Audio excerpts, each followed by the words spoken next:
car here. Otherwise your car will be tow. क्या क्या बोला आपने? Madam, I said don't park your car here. Otherwise your car will be tow. ये भिखारी होकर के इतनी अच्छी इंग्लिश बोल रहा है। भैया एक सेकंड खड़े हो गए क्या आप?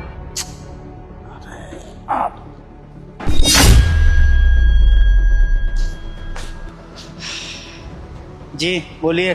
भैया अभी आपने इंग्लिश में क्या बोला?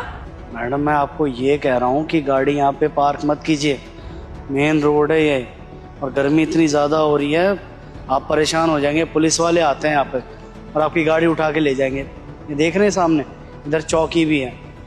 आप जाइए, खामखा परेशान हो जाएंगे, मेन रोड पे गाड़ी मत लगाइए।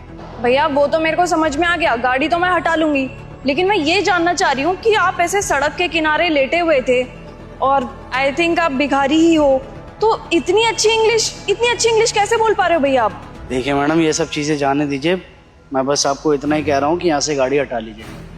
मैं नहीं चाहता किसी को भी परेशानी हो। जाइए जाइए आप। एक्सक्यूज मी भैया, एक बार मेरी बात तो सुनिए आप। बोलिए। देखिए भैया, आपकी बातें सुन करके तो मुझे ऐसा लग रहा है कि आप बहुत ज़्यादा पढ़े लिखे हैं, इसीलिए भैया मैं जानना चाहती हूँ आपके साथ हुआ क्या है। ऐसा लग रहा है कि आप हालात के मारे हैं। अगर आप मेरे को बताएंगे कि आपके साथ एक्चुअल प्रॉब्लम हुई क्या है तो शायद मैं आपको सॉल्यूशन दे सकूं। तो इसीलिए मैं जानना चाह रही हूँ कि आपके साथ हुआ क्या है, आपकी ऐसी हालत कैसे हो रखी है? अरे छोड़िए मैडम, आपको क्या परेशानी है और आप जान के कर भी क्या लेंगी? आप जहाँ जा रहे थे जाइए, ले यहाँ से। भैया देखिए, आप मेरे को बताइए तो सही आपके साथ हुआ क्या है। आप इतने टैलेंटेड हैं और इस तरीके से सड़क पे लेटे हुए हैं, मुझे बिल्कुल अच्छा नहीं लगा ये देख करके। एटलीस्ट इसी नाते मेरे को बता दीजिए कि आपके साथ हुआ क्या है। आपका टैलेंट इस तरीके से मैं सड़क में वेस्ट होते हुए तो नहीं देख सकती। सही कहा आपने, मैं बहुत पढ़ा लिखा हूँ, पोस्ट ग्रेजुएशन कर रखी है मैंने, और मैं शहर से भी नहीं, दरअसल मैं गांव से हूँ। गांव से इस शहर में काम धंधे के लिए आया था, कमाने के लिए आया था। एक प्राइवेट सेक्टर में जॉब लगी थी मेरी और बहुत अच्छी खासी सैलरी भी थी। कुछ ही महीनों में मैंने वहाँ पे बहुत तरक्की हासिल कर ली, सब कुछ सही चल रहा था। लेकिन कहते हैं ना, जहाँ सब कुछ सही हो वहाँ पे कुछ लोग जलने वाले भी मिलते हैं। बस वही हुआ मेरे साथ। जहाँ एक तरफ सब कुछ सही चल रहा था, वहीं दूसरी ओर मेरे से बहुत सारे लोग जलने लग गए। शहर के लोगों को मेरी तरक्की बर्दाश्त नहीं हुई। लोगों को लगता था कि एक मामूली से गांव से एक मामूली सा लड़का आके शहर में इतनी तरक्की हासिल कर कैसे सकता है। तो बस उन्होंने मेरे खिलाफ षड्यंत्र रचना चालू कर दिया। अरे आए दिन किसी ना किसी बातों में फंसा देते थे मुझे, और मैं भोला उन लोगों की बातों में आ जाता था। एक दिन तो मैडम उन्होंने हद ही कर दी। एक दिन मेरे पे 2 करोड़ की चोरी का आरोप लगाया उन्होंने। मैडम ऑफिस पॉलिटिक्स का शिकार हो गया था मैं, इसी वजह से उन्होंने मुझे नौकरी से निकाल दिया। ये भी नहीं देखा कि मैं अपना काम बहुत ही मेहनत और जिम्मेदारी से करता आया हूँ और मैं ये काम कभी नहीं कर सकता। उन्होंने सारी बातों को सच मान लिया। मैडम नौकरी से निकाला भी होता तो सही था, मैं कहीं और काम कर सकता था, लेकिन उन लोगों ने मुझे टर्मिनेट कर दिया। और आपको तो पता है ना, टर्मिनेट होने के बाद आप कहीं भी काम नहीं कर सकते। मैडम जी, उस कंपनी से निकालने के बाद 20 जगह इंटरव्यू देने के लिए गए हम। जैसे वो लोग डॉक्यूमेंट देखते थे, बोलते थे कि हम चोर हैं। अरे गाँव से आए भोले भाले इंसान हैं हम, आपको हम चोर लग रहे हैं? मैडम कुछ महीने तो सेविंग्स थी मेरे पास और उससे अपना गुजारा चला लेता था, लेकिन धीरे धीरे वो पैसे भी ख़त्म हो गए। उसके बाद कुछ नहीं बचा मेरे पास और खाने तक के लाले पड़ गए। तो बस अब सुबह कूड़ा उठा देता हूँ, लोगों के घरों के टॉयलेट साफ़ कर देता हूँ, और ऐसे ही 2 वक्त के खाने का इंतज़ाम हो जाता है। कभी काम आया तो ठीक, वरना तो भूखे पेट सोना पड़ता है मुझे। भैया आपके साथ तो वाकई में बहुत ज़्यादा बुरा हुआ है, और जब इतना बुरा आपके साथ हो ही गया था, आपको कहीं जॉब वगैरह नहीं मिल रही थी, तो आप अपने गांव वापस क्यों नहीं चले गए? मैडम करते क्या गांव जाके, और गांव में है ही क्या। दरअसल हमारे जो पिताजी थे उन्होंने हमारी पढ़ाई के चक्कर में सारे खेत खलिहान घर बार सब कुछ बेच दिया ताकि हम पढ़ सकें। और उसके बाद हम यहाँ पर काम के लिए आ गए।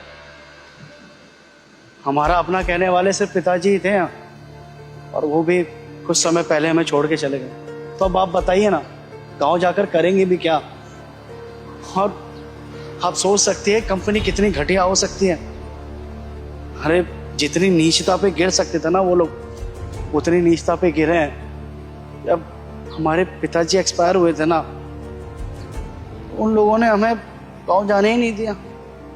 अरे हमें दिन रात काम करवाया, ओवर टाइम करवाया, हम एक्स्ट्रा काम देते रहे ताकि हम गांव जाके अपने पिताजी का अंतिम संस्कार ना कर सके। और हम बेचारे मजबूर नौकरी खोने के डर से गांव भी नहीं जा सके। हमने सोचा कि हमारे पिताजी ने हमारे लिए इतना संघर्ष किया है, घर बार सब बेच दिया, किस लिए? सिर्फ इस नौकरी की वजह से। अगर हम ये नौकरी छोड़ देते तो हमारे पिताजी का संघर्ष व्यर्थ जाता। मैडम सच में बहुत बुरा हुआ है हमारे साथ। बस हमने इसी जिंदगी को अपनी जिंदगी मान लिया, आदत हो गई है हमें। भैया आपकी बातें सुन करके तो सच में मेरे को बहुत ज़्यादा बुरा लगा, पर भैया चंद लोगों की वजह से आप पूरे समाज को बुरा नहीं कह सकते। चलो अभी तो गर्मी है, आप इधर उधर लेट करके अपना समय गुजार लोगे। आने वाले टाइम में बारिश आएगी, और आपको तो पता है बारिश कितनी ज़्यादा होती है यहाँ पे। बारिश आएगी, बारिश में कैसे सरवाइव करोगे आप? और फिर आगे चल के सर्दियाँ भी आएगी। सर्दी में इस तरीके से खुले में रहोगे ना भैया, आपके लिए सर्दी सरवाइव करना बहुत मुश्किल है। मैडम सब कुछ सरवाइव कर लिया हमने, धूप आंधी बारिश सर्दी सब कुछ। 2 साल हो गए हमें ऐसे रहते हुए, अब तो आदत हो गई हमें। खैर देखिए, आप ना ये गाड़ी हटा लीजिए। अगर इतनी बातें करेंगे और पुलिस आ गई ना तो आपकी कोई दिक्कत होगी। जैया भैया गाड़ी तो मैं हटा लूँगी, लेकिन भैया आप इतने ज़्यादा पढ़े लिखे हो, आपने ग्रेजुएशन कर रखी है, इवन पोस्ट ग्रेजुएशन भी कर रखी है। आपकी इंग्लिश तो बहुत ही अच्छी है, इतनी फ्लुएंटली इंग्लिश बोलते हो। तो इस तरीके से मैं आपका टैलेंट तो वेस्ट नहीं होने दूंगी। आप 1 सेकंड रुकिए, मैं आ रही हूँ। अरे मैडम। भैया ये लीजिए, ये मेरी कंपनी का कार्ड है। मैडम क्या करेंगे हम इस कार्ड का? भैया आप पहले से पकड़िए तो सही। भैया मैंने अपनी कंपनी का कार्ड आपको इसलिए दिया है ताकि आप मेरी कंपनी में इंटरव्यू देने आ सको। आज इवनिंग में इंटरव्यू होने हैं मेरी कंपनी में, तो आज शाम 7 बजे आप आ जाना। मैडम हम इंटरव्यू देने तो आ जाएंगे, और हमें अपने आप पे पूरा भरोसा है कि हम सिलेक्ट भी हो जाएंगे। लेकिन इंटरव्यू देने का फ़ायदा है क्या? जैसे ही आप हमारे डॉक्यूमेंट देखेंगे आप हमें मना कर देंगे। बताया ना मैंने आपको कि टर्मिनेट कर रखा है मुझे। भैया आप मेरे को ना आपके डॉक्यूमेंट्स की कोई ज़रूरत नहीं है, मुझे आपके टैलेंट की कदर है, ना कि आपके डॉक्यूमेंट्स की। मैं चाहती हूँ कि आपका टैलेंट और निखर के आए। इस तरीके से अगर आप यहीं पे बैठ करके भीख मांगते रहे ना तो आपका टैलेंट बिल्कुल वेस्ट हो जाएगा। और जैसा कि आपने कहा कि आप इंटरव्यू क्लियर कर लोगे, इसीलिए मैंने आपको इंटरव्यू के लिए बुलाया है, क्योंकि मैं चाहती हूँ मेरी कंपनी में ना टैलेंटेड लोग आएँ, और मुझे अच्छे से पता है कि आप इंटरव्यू ईजिली क्लियर कर लोगे। आपकी कम्युनिकेशन स्किल देख करके ही मैंने आपको मेरी कंपनी का कार्ड दिया है, क्योंकि आप जैसे लोगों की ना मेरी कंपनी में रिक्वायरमेंट है। तो प्लीज़ भैया मैं आपका वेट करूँगी, आप शाम को 7 बजे तक आ जाना।